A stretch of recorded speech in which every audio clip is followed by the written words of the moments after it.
Hello hi नमस्कार जय जगन्नाथ दोस्तों। देखिए आज का जो सुबह का ब्रेकफास्ट बना है, आज देखिए क्या बना है। ये देखिए पूरा छोले, देख रहे कितना मस्त बना है, उसका कलर भी कितना बढ़िया है। ये हो गया छोले, साथ में पापड़ और ये हो गया पूरी, गर्मा गर्म पूरी।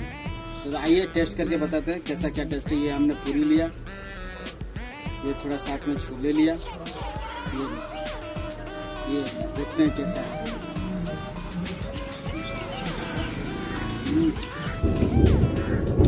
बढ़िया मस्त, थोड़ा प्याज,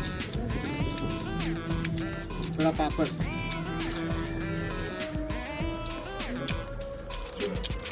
देख लीजिए नजदीक से भी।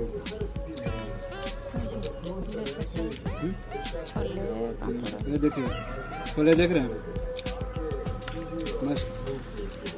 और एक बाइट लेते हैं, बढ़िया है, मस्त। चलो।